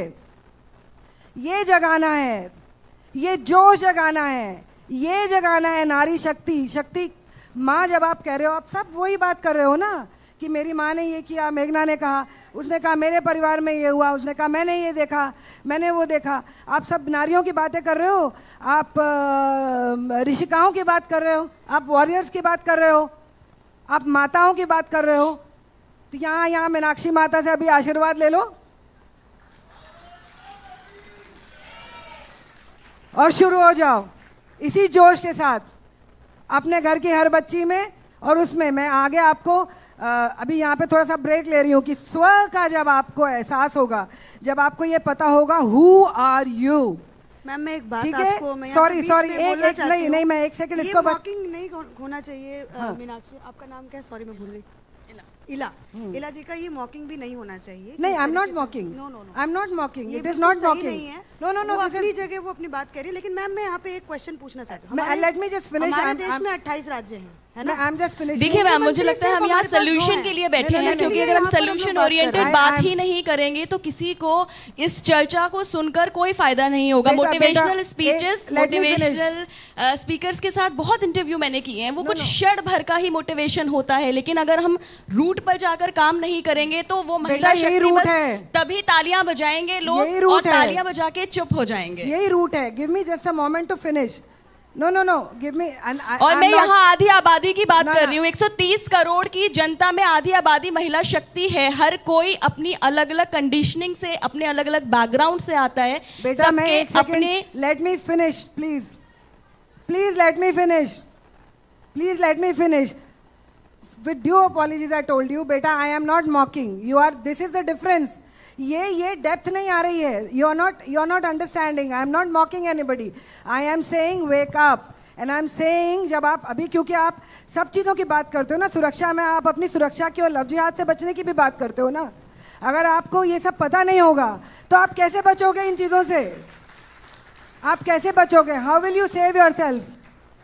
जब आप अपने दुश्मन का या अपने शत्रु की मानसिकता और मंशा से वाकिफ होगे तभी तो बचोगे ना। So I give it to you now. I know कि महिला शक्ति की बात हो रही है, बट महिला शक्ति के कुछ, विद ऑल ड्यू अपॉलॉजीज, कोई एक गिने चुने क्वेश्चंस नहीं है। We have to talk about totality. We cannot talk about X, Y, Z. We have to talk of the entire alphabet together. Thank you. अब मैं कुछ मैम बोलना चाहती हूँ। मैम आप हैं दबंग परिवार से, जैसे आपने अभी कहा कि महिला सशक्तिकरण आप एक अब्यूज समझती हैं, लेकिन देश में ऐसे बहुत सारे राज्य हैं जहाँ पर बहुत सारे, यहाँ पर भी बहुत सारे लोग होंगे जहाँ पे महिलाओं को सच में पीछे रखा जाता है, सच में रखा जाता है। अभी जैसे हमारे देश में 28 राज्य हैं, केवल मात्र 2 महिला मुख्यमंत्री हैं हमारे पास, केवल मात्र 2। 543 हमारे सांसद हैं, जिसमें से केवल, बताइए मैम कितने सांसद हैं हमारे महिलाएं, कितनी सांसद हैं? हिंदू होने पे सबको बोध है, हम लोग अब जागरूक हो गए, तभी शायद मोदी जी बार बार जीत करके आ रहे हैं। मैंने इसीलिए कहा था कि this panel is not correct for me, I need more time. आपको मेरे कल वाले धर्म के पैनल पे होना चाहिए था ma'am. I need more time. आपको धर्म के पैनल पे होना चाहिए था। बिल्कुल, उस पैनल पे आपको होना चाहिए, क्योंकि हम महिला शक्ति की बात कर रहे हैं। और जो अर्चना जी ने कहा ना कि एक बहुत दबंग फैमिली से जो आता है, उस महिला की अपब्रिंगिंग बहुत अलग तरीके से होती। मैं एक यूपी के बहुत छोटे शहर से आती हूँ। मैं सिर्फ इला गोस्वामी अपनी बात नहीं कर रही हूँ, मैं उस हर बच्ची की बात कर रही हूँ जिसको लव जिहाद का खतरा बाद में है, जिसको इस बात का खतरा है कि वो घर से बाहर निकलेगी अपनी साइकिल पे और 4 मोहल्ले के लड़के ही उसको पीछे पीछे आएंगे और उसको पता नहीं क्या टॉन्ट कसेंगे। और ये सहा है मैंने 2006 से 2008, और सिर्फ मैंने नहीं सहा है, मेरे साथ 15 लड़कियां और जाती थी स्कूल की जिन्होंने सहा है ये। और सोचिए वो बच्ची, छोटी सी बच्ची 9th 10th क्लास में, वो अपने ही मोहल्ले के लड़कों से जूझ रही है एजुकेशन पे ध्यान देने की जगह। आप जैसी महिलाओं का नेतृत्व चाहिए हमें, सांसद नहीं, मैं पॉलिटिक्स से बहुत, हम महिलाएं हैं पीछे पीछे रहे। मैं बेटा, ईला गोस्वामी जैसे जो लोग हैं, जो बच्चे हैं, जो लड़कियां हैं, जिनको घर वाले नहीं जाने, जिनको गली मोहल्ले में बाहर निकल के खतरा है, तो आप जैसी मीनाक्षी जैसी, शेरावत जैसे लोग हमें चाहिए, जो MP बने, MLA बने, ताकि हमारे जो आवाज है उसको उठाया जाए। मैं अपनी जिस जगह से आवाज उठा रही हूँ वही बड़ी दूर दूर तक जा रही है ऑलरेडी। और महिला सुरक्षा पे हम बात कर रहे हैं, तो मैं आगे महिला सुरक्षा पे ही लेके जाऊंगी। भाई महिला कहाँ सुरक्षित है? सुरक्षा देगा कौन? आप एम्पावरमेंट की बात कर रही हैं, लेकिन महिला बेचारी घर से बाहर निकलती है। और मैं यहाँ एलीट क्लास की या मेट्रो सिटीज की बात नहीं कर रही हूँ, मैं छोटे शहरों की बात कर रही हूँ। क्योंकि सोशल मीडिया पे सिर्फ गुजरात के लोग नहीं जुड़े होंगे, छोटे छोटे शहरों से। अभी उन्होंने बताया कि 1 करोड़ लगभग लोगों ने देखा है पिछले 7 दिन में फेसबुक पे, तो 1 करोड़ लोगों में वो छोटे शहरों की बच्चियां भी होंगी ना। उनको सोल्यूशन चाहिए कि कौन सुरक्षा करेगा। और अगर मेरी जिम्मेदारी है, मेरी सुरक्षा, तो कैसे होगी? मैं क्या तलवार लेके निकलूं? मैं स्कूल तलवार लेके जाऊं या गन लेके जाऊं? क्या करूं? आपसे बात करूंगी मेघना जी में, और मीनाक्षी जी आपसे भी इस बारे में बात करूंगी। आजकल हमें सिखाया जाता है कि how should we keep our girls safe. हमें ये नहीं सिखाया जाता कि how to keep our girls free. Freedom है ही नहीं लड़कियों को। और मैं मुंबई से हूँ, जहाँ मैं 2 बजे भी रात को या 4 बजे भी आऊँ, मुझे कभी किसी ने ना छेड़ा है ना कहीं, but I know the reality is very different everywhere else. और मैं इसकी इतिहास की ही बात करती हूँ। आप हमारी देख लीजिए सरोजनी नायडू जी को, उन्हें आवाज़ दी, right? We called her what? The nightingale of India, right? But उन्होंने जो सभा थी उस टाइम, जो औरतें थी, उन्हें बहुत बोला गया था कि आप चुप रहो, पर उन्होंने अपनी सभा में in front of a room full of main she would speak. She learn poetry, she learn politics, सब सीखा उन्होंने।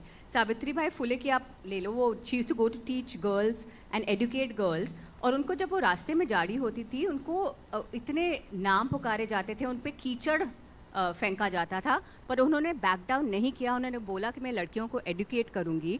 और उन्होंने प्रैक्टिकल सोल्यूशन ढूंढा कि अगर मुझ पर कीचड़ कोई डाल रहा है तो मैं अपने बैग में एक एक्स्ट्रा साड़ी लेके जाऊंगी। But she did not, so she found a practical solution to educate girls.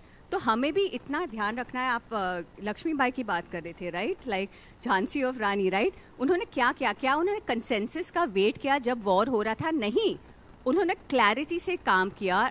घोड़े पे चढ़ी, अपना बच्चा अपनी पीठ पीछे लिए, she rode into battle without fear, without blinking even once. वही बोलते हैं क्लैरिटी, वो आती है एजुकेशन से। आप अपनी द्रौपदी जी को ले लीजिए, राइट? क्या बोला उन्होंने सभा में? क्या बोला? उनकी एक सोच ने, जब उनका वस्त्रहरण हो रहा था, क्या किया उन्होंने? क्या वो चुप रही? क्या वो रोई? नहीं, उन्होंने एक सवाल पूछा सभा से, क्या मैं प्रॉपर्टी हूँ? उस सवाल ने युद्ध शुरू कर दिया, महाभारत शुरू कर दिया। तो अपनी आवाज आप धीमी ना रखिए, अपने खुद के इतिहास पे जाए। सरोजनी नायडू को देखिए, सावित्रीबाई फुले जी को देखिए, द्रौपदी जी को देखिए, लक्ष्मीबाई को देखिए और अपनी आवाज पहुंचाइए। और ये आवाज आप पहुंचाइए दूर दूर तक, हर विलेज तक, हर टाउन तक, जहां तक भी पहुंच जा पाए। मीनाक्षी जी, सुरक्षा महिला की। पहले तो मैं ये कहना चाहती हूँ कि देखिए किसी के घर की परिस्थिति ऐसी रही है कि वो आसानी से उस चीज़ को कर पाया है और किसी के घर की नहीं रही है, जो मैंने भी महसूस करा है। कल ये पुरुष समाज तक पहुँचाने में बहुत समय लगेगा। कल मेरा कार्यक्रम अहमदाबाद में था, अभी मुझे ध्यान आया तुरंत, अहमदाबाद में था और हम गाड़ी में चर्चा करते हुए जा रहे थे। तो एक व्यक्ति था, उसने कहा कि मैंने 10 मस्जिदें अपने यहाँ पर जला दी। कुछ अब वो बता रहे थे अपना किस्सा, मैंने 10 मस्जिदें जला दी, उन्होंने हमारा एक राम मंदिर जलाया था, हमने मिलकर 10 मस्जिदें जला दी। और मैंने ऐसी शर्त रखी, आप सुनिए क्या शर्त रखी थी, कि मैंने पुरुषों को इकट्ठा करने के लिए ऐसी शर्त रखी कि चूड़ियाँ मैं लेकर आया कि जो नहीं जाएगा जलाने के लिए वो चूड़ियाँ पहन ले। मैंने तुरंत बोला कि आपने कैसे कमजोरी का मानक चूड़ियों को समझ लिया? चूड़ियाँ कैसे कमजोरी का मानक हो सकती हैं? तो उन्होंने तुरंत बोला नहीं, आप उसका जवाब नहीं दे पा रहे थे। तुरंत उसने मुझ पर एकदम हमला कर दिया कि अगली बार से आप आएंगे अगर हम जलाएंगे। मैंने कहा अगर मैं नहीं भी आऊंगी तो भी कैसे मानक हो जाएंगी चूड़ियां कमजोरी का? मतलब आज हम बात कर लेते हैं, लेकिन आज तक भी पुरुष समाज के लिए कमजोरी का मानक चूड़ियां ही हैं। यानी वो कोमलता, वो जो नारी का जो वो रूप, वो कमजोरी में ही अभी भी आता है। तो मैं तब नहीं बोल पाई, लेकिन मंच पर वो मेरे साथ उपस्थित थे, तो मैं उस तरीके से उनको जवाब नहीं दे सकती हूँ। तो मैंने कविता पढ़ी जो आप यहाँ सुननी चाहिए, शायद उससे ऊर्जा भर जाए, कि कलियों के कोमल हाथों का आधार दिखाई देती हैं, कलियों के कोमल हाथों का आधार दिखाई देती हैं, तलवारों के बीच नाचती धार दिखाई देती है, रणचंडी का वह भेदी वार दिखाई देती है, अगणित उन अंगारों का आगार दिखाई देती है, चिंगारी चट्टाने और अंगार दिखाई देती हैं, और तुमको चाहे निर्बल का श्रृंगार दिखाई देती हो, लेकिन मुझको ये चूड़ियां हथियार दिखाई देती हैं, मुझको ये चूड़ियां हथियार दिखाई देती हैं। और उनको समझ आ गया था कि वो मेरे लिए बोल रही हैं ये बात। और मैंने वहां बैठी हुई महिलाओं से कहा कि कितनी महिलाओं ने यह चूड़ियां पहन रखी है, तो वो हाथ ऊपर कर लें। तो क्या आप कमजोरी का मानक हैं? तो ये मैं कह रही हूं कि परिस्थितियां हर किसी के स्थान की अलग होती हैं, तो वो जूझ रहे हैं, सब अपने अपने प्रकार से जूझ रहे हैं, किसी को किन्हीं परिस्थितियों से निकलना पड़ता है। जैसे कि आपने बात करी, हमारे यहाँ भी ये है कि यदि गली के मोहल्ले के लड़के उनको मॉक कर रहे हैं तो उन्हीं लड़कियों को घर बिठा लिया जाता है। मेरे चाचा की लड़की की शादी 10वीं कक्षा में इसलिए करवा दी गई क्योंकि उसके कक्षा के 2 लड़कों ने उसको छेड़ा। तो ये कहाँ के ये परिस्थितियां अभी भी ग्रामीण क्षेत्र में चल रही हैं। और जैसे कि मैं एक जेनजी हूँ, देखो अब हम अगर उस पर आ जाएं, हम अपने इस विषय पर आ जाएं और समाज पर आ जाए, तो समाज की हमें बात करनी है।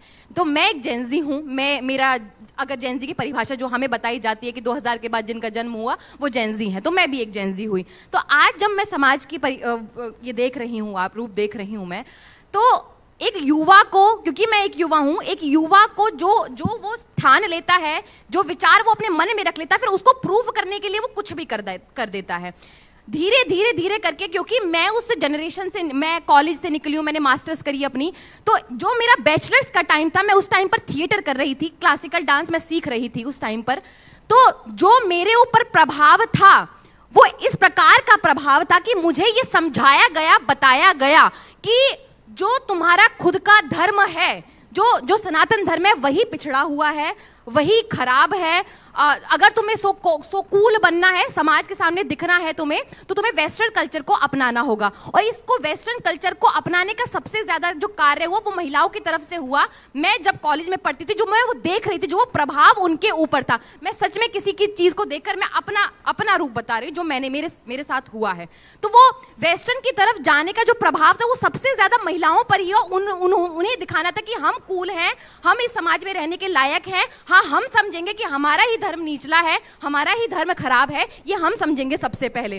तो ये जो थॉट मन में बैठ जाता है, फिर उसको क्लियर करने के लिए वो जो और लिबरल्स, वामपंथी, सो कॉल्ड पढ़े लिखे इंटेलेक्चुअल लोग हैं, उनको हम पढ़ना शुरू कर देते हैं, उनकी बातें सुनना शुरू कर देते हैं और फिर वही तर्क देना शुरू कर देते हैं। आज जो जेएनयू में नारे लग रहे हैं, आपने सुने कैसे नारे लग रहे हैं जेएनयू में? कि मोदी शाह की कब्र खुदेगी जेएनयू की धरती पर, इस प्रकार के नारे वहां लग रहे हैं। क्योंकि उनके अब आप उनकी वाइस चांसलर आई, उन्होंने खड़े होकर कहा कि आज भी जेएनयू में 20 रुपए में पढ़ाई होती है।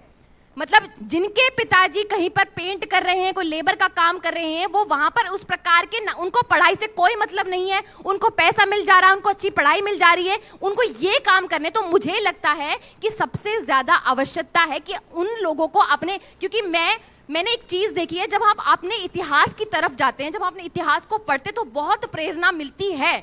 मैं ये कहती हूँ कि मैं जिस तरीके से, मैं जिस परिवार में बड़ी हुई हूँ, जिन परिस्थितियों में बड़ी हुई हूँ, मैं गुरुकुल से पढ़ी हुई हूँ, तो मुझे लगता है कि आपके ऊपर जो हमारे धार्मिक ग्रंथ हैं, हमारे रामायण महाभारत दर्शन, हमारे उपनिषद, ये जितनी भी चीज़ हैं, उनसे ज़्यादा जो प्रभाव एक व्यक्ति पर होता है वो इतिहास का होता है।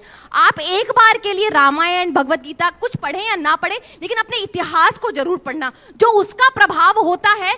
मैं जब आत्मकथा पढ़ती हूँ अपने वीर वीरांगनाओं की, तो मेरी आंखों से इन्होंने इतना कुछ करा और हम कुछ नहीं कर पा रहे हैं।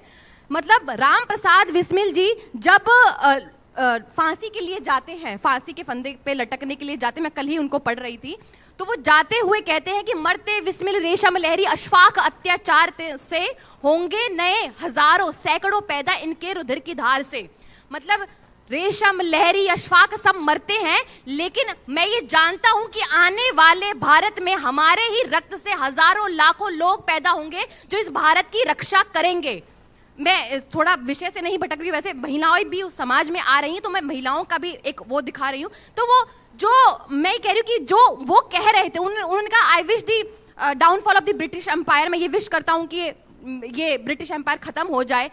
हम उस वेस्टर्नाइजेशन को खुद अपनाते जा रहे हैं। ये लोग आपसे प्रश्न करेंगे, अधिकतम महिलाएं, मैं जाती हूं, अधिकतम महिलाओं के इस प्रकार के प्रश्न होते कि भगवान है तो दिखते क्यों नहीं है, भगवान कहाँ है, शिवलिंग पर दूध क्यों चढ़ाएं, कलावा क्यों पहने, क्या साइंस, सब चीज के पीछे उनको साइंस चाहिए, साइंटिफिक रीजन चाहिए उनको, है ना। तिलक क्यों लगाए, कलावा क्यों पहने, हम शिवलिंग पर दूध क्यों चढ़ाए, इस प्रकार के वो प्रश्न करेंगे। लेकिन वही जनरेशन, यही जो हमारी जनरेशन है, ये आपसे प्रश्न नहीं करेंगे कि ये जो सेंटा क्लॉज आ रहा है ये 25 दिसंबर को ही क्यों आ रहा है और साल में कहाँ रहता है। ये आपसे प्रश्न नहीं करेंगे। ये लोग आपसे प्रश्न नहीं करेंगे जो वो चर्च में एक बच्चे को लेकर घूमते रहते हैं, नकली बच्चे को लेकर उसको किस करते हैं, वो क्यों कर रहे हैं, या ये प्रश्न ही नहीं यानी इनके दिमाग में बैठाया जा चुका है कि जो सबसे खराब है ये तुम्हारा खुद का धर्म है, जो सबसे खराब कुछ है ये तुम्हारा खुद का इतिहास है। इतिहास हमें पढ़ाया नहीं गया और हम पढ़ने की कोशिश कर नहीं रहे हैं। तो मुझे लगता है, क्योंकि मैं इसलिए बोल रही हूँ कि हमारे यहाँ कहा जाता है कि माता निर्माता भवती, निर्माण करने वाली माता होती है। जैसे छत्रपति शिवाजी महाराज का निर्माण जीजाबाई ने करा। एक छोटा सा बालक इस पूरे विश्व के सामने अजय योद्धा छत्रपति शिवाजी महाराज बनकर खड़ा हुआ है क्योंकि माता जीजा उसके पीछे थी। माता जीजा रोज कहती थी कि शिवा देख, वो ध्वज उतरना चाहिए और अपना ध्वज वहां लगना चाहिए। तो ये निर्माता होती है। एक बालक को, एक शिशु को जन्म देने वाली जननी होती है, लेकिन एक बालक का निर्माण करने वाली माता होती है। तो ये घर में जब हम इस प्रकार की चर्चाएं करते हैं, जब हमने इतिहास को पढ़ते हैं, अपने घर में उतारते हैं, ये इतना जो काम करने वाली चीज है, ये हमारे ग्रंथ भी नहीं है। जितना काम घर में इस प्रकार का माहौल बनाने वाला जो काम करता है वो हमारा इतिहास करता है।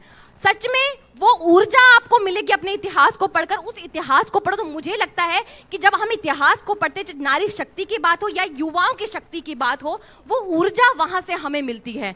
तो मैं सिर्फ इतना कहना चाहती हूँ क्योंकि मुझे वो शक्ति वहां से मिली है, मैंने वो शक्ति वहां से प्राप्त करी। आज भी जब मैं आत्मकथाएं पढ़ती हूँ, मुझे बहुत पसंद है।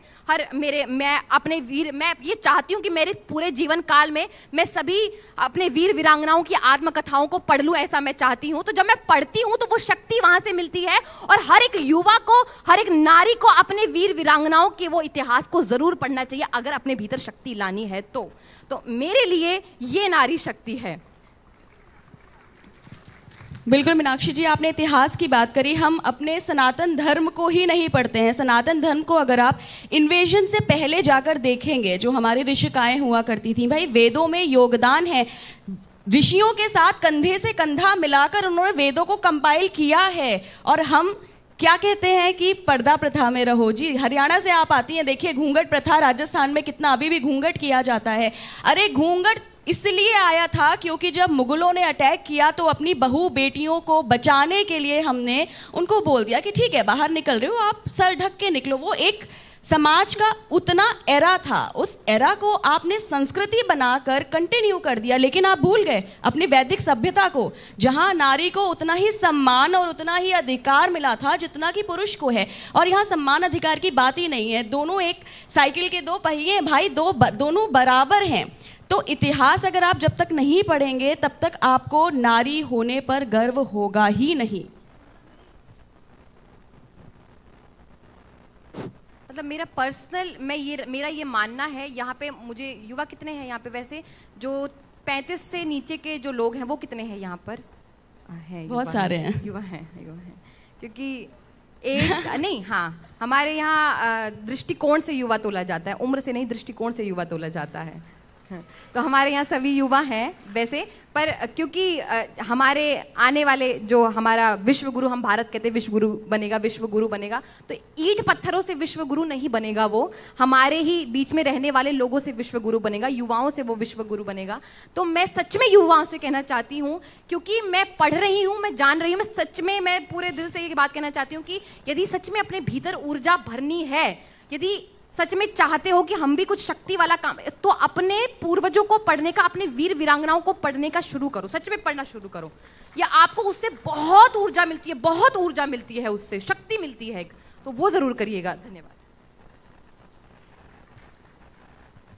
बिल्कुल, थोड़ा सा हम मेघना जी से बात करना चाहेंगे कि आपकी मैंने DW की एक डॉक्यूमेंट्री देखी थी जिसमें आपने जिक्र किया था कि महिलाओं को अक्सर टाइटल्स में बांध देते हैं कि ये संस्कारी बहू है, ये असंस्कारी है, ये बहुत मॉडर्न है, ये बहुत गंवार है। तो हम महिला को महिला के रूप में क्यों नहीं देखते, हमेशा एक टाइटल में क्यों बांध देते हैं?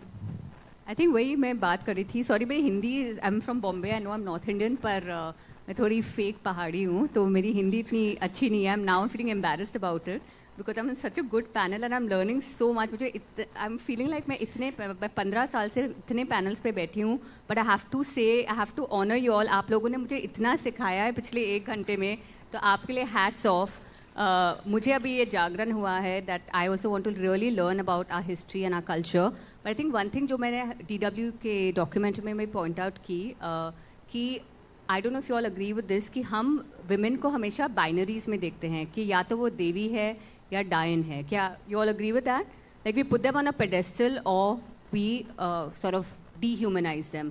तो अगर आप इंडिया के केसेस भी देखें, हर घंटे एक डाउरी केस की डेथ होती है, हर 13 मिनट एक रेप केस होता है, फीमेल इन्फेंटिसाइड इतनी कॉमन है।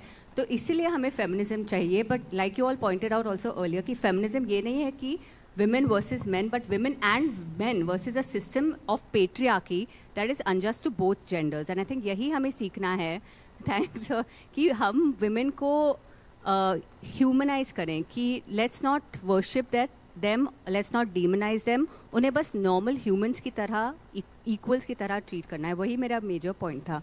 और एक और चीज़ है, you know, we're talking about नारी शक्ति in terms of जो आपकी आवाज़ है, कि हम लोग समझते हैं कि हमारी एक आवाज़ से क्या फ़र्क पड़ेगा, राइट? बट आपको ये ख्याल रखना है कि you are not a drop in the ocean, you are the ocean in a drop. तो आपकी जो एक आवाज़ है, जितनी भी छोटी हो, आप उसको साइलेंट मत कीजिए, क्योंकि एक आवाज़ से, अगर आपकी एक आवाज़ आपकी फैमिली का सोच बदल सकती है, वो फैमिली पूरे नेबरहुड, पूरे सोसाइटी को बदल सकती है, वो सोसाइटी पूरे स्टेट को, पूरे नेशन, पूरी दुनिया को बदल सकती है। It all begins with you. तो you are not a drop in the ocean, you are the ocean in a drop, and never forget the power of your own strength, your own voice. बिल्कुल बिल्कुल, समय की कमी है और आदेश आ गया है कि इस चर्चा को यहीं विराम किया जाए। बस आखिरी सवाल मैं अर्चना जी से लेना चाहूँगी, चूँकि हम बदलाव की बात कर रहे हैं और देखिए सल्यूशन जब तक नहीं मिलेगा तब तक इस सेशन का कोई फ़ायदा नहीं। अर्चना जी, आपने एक बात अभी कही थी कि राजनीति में सिर्फ 2 स्टेट्स हैं जहाँ पर महिला मुख्यमंत्री हैं। देखिए, बदलाव किसी देश में तभी आता है जब ऊपर से बदलाव आता है, राजनीति में बदलाव आता है। तो आधी आबादी की बात तो की जाती है, लेकिन वो राइट अभी भी राजनीति में मिला नहीं है। इसीलिए मैंने ये बात बोली थी कि हमारे 28 राज्य हैं, केवल मात्र 2 मुख्यमंत्री हैं। एक ममता बनर्जी हैं और एक दिल्ली जहाँ से हम लोग आते हैं वहाँ रेखा गुप्ता जी हैं। दोनों की ट्रोलिंग भी होती है, वो अलग विषय है। ट्रोलिंग होती है, ममता बनर्जी को कुछ बोला जाता है, यहाँ पे बैठे लोग बहुत सारे लोग ममता बनर्जी को कुछ बोलेंगे, रेखा गुप्ता जी को भी कुछ बोलेंगे। लेकिन हमारे पास 28 राज्यों में 2 महिला मुख्यमंत्री हैं, 543 MP हैं, सांसद हैं हमारे। और आप लोगों में से कितने लोग हैं जो मुझे बताएंगे कि कितनी महिला सांसद हैं? किसी को पता है कितनी महिला सांसद हैं? अरे द्रौपदी मुर्मू हैं भाई साहब, लेकिन सांसद बताइए ना कितनी सांसद हैं? महिला सांसद कितनी हैं? 75। तो इसका परसेंटेज आप देख लीजिए कि कितना परसेंटेज है। और अगर मैं बात करूं महिलाओं की पॉलिटिक्स में आने का तो बहुत कम है। मैं दूसरे स्टेट्स में जाती हूं, राष्ट्रपति द्रौपदी मुर्मू जी हैं, वो मुझे मालूम है। हाँ जी, माइक अपने पास रख के बोलिए। आप माइक अपने पास रखिए, ऐसा रखिए और फिर बोलिए।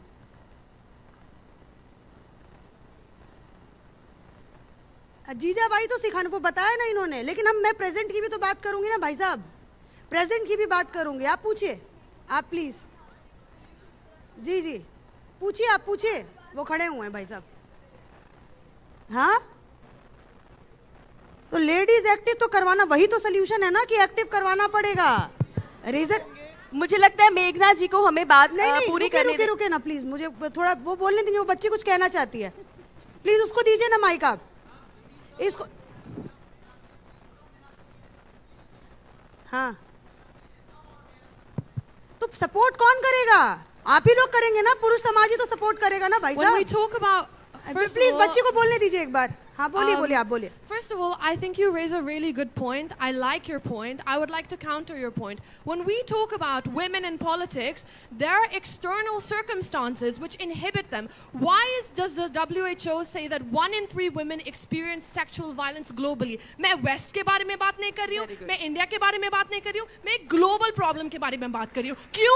Because we have a problem. If women aren't in politics, do you not think that there are external circumstances that limit them from entering it in the first place? Go Saisha. ये है हमारा Gen Z. ठीक है, तो हमें भैया इन सब चीजों पे भी ध्यान थोड़ा सा देना पड़ेगा।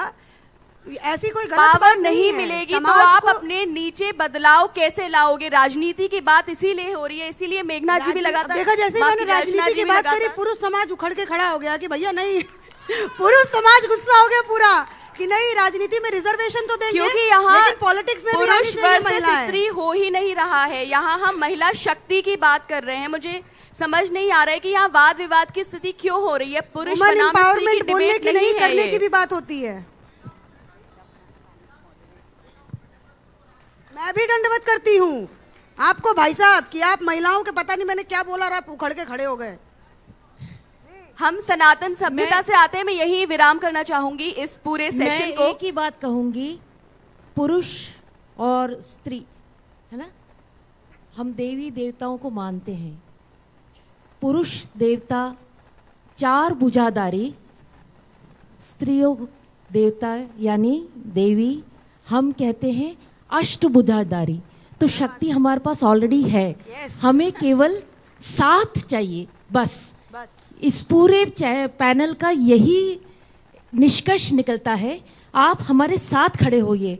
हमें शक्ति की जरूरत नहीं है, हम खुद शक्ति हैं। यस, बिल्कुल करेक्ट। इस सेशन को यही विराम करेंगे। बहुत बहुत धन्यवाद आप सभी का। मुझे लगता है अब समय की भी एक सीमा होती है और हमें समय की इज्जत बोलने करनी दीजिए ना, चाहिए। थोड़ा सा बोलने दीजिए ना। मुझे लगता है कि आगे के भी और कार्यक्रम हैं, घंटा उनके हमें लिए दिया, भी समय थोड़ा सा रहना इनको दे चाहिए। दीजिए इस बोलने। सेशन को यही विराम करना चाहूंगी। Please please please. हाय,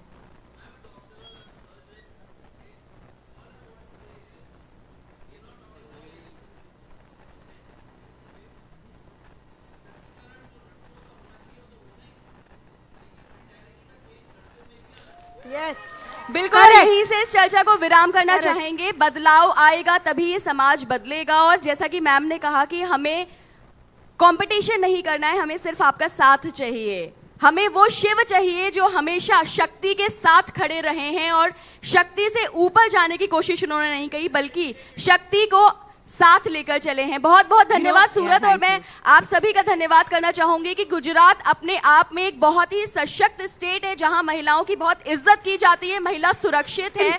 रात को सबको भी निकल सेशन में मजा सकती तो है आया, और देखो सभी पुरुष लोग यहाँ पूछ के रहे हैं, बहुत ही क्वेश्चंस पूछ रहे हैं। अच्छी मानसिकता के। धन्यवाद बहुत बहुत आप सभी एक का। बात कहना चाहता हूँ, सारे वक्ता हमारे बाहर मौजूद हैं सर, सारे वक्ता बाहर मौजूद हैं, आप उनसे 1 to 1 भी कर सकते हैं क्योंकि समय की सीमा है। आप प्लीज इसको यहाँ हम रोकना चाहेंगे। आप सभी का बहुत बहुत धन्यवाद एंड अगले सेशन की तरफ हम लोग मूव करते जी, हैं। बहुत मैं बहुत केवल धन्यवाद। एक मिनट, आधे मिनट की लिबर्टी चाहूँगी, और वो ये है कि जो सबने बातें करी, मैं खाली एक बिंदु पर आप लोगों का ध्यान लाना चाहूँगी।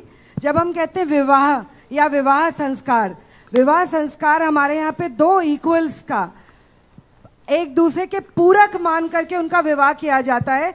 जैसे शिव पार्वती के बिना अधूरे हैं और उनको शक्ति की आवश्यकता है, वैसे ही तो this is the only thing, this is the sum total. I don't think there is any competition and I don't think there is any you know war between the men and the women. मुझे ऐसा लगता है कि आपको खाली the charity begins at home, अपने अपने परिवार में अपने बच्चों की जो है ऐसी परवरिश करिए, ऐसा उनको संस्कार दीजिए कि ये प्रॉब्लम्स अपने आप सॉल्व हो जाएं। गोपाल जी, अगली बार आप 4-5 घंटे का इस सेशन को रखिए अगर हम महिला शक्ति की बात कर रहे हैं, क्योंकि 1 घंटा 2 घंटा काफी नहीं है महिला शक्ति को डिस्कस करने के लिए। बहुत बहुत धन्यवाद सूरत।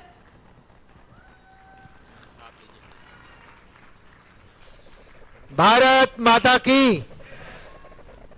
देखिए, ऊर्जा का स्रोत प्रवाह कितना शानदार था।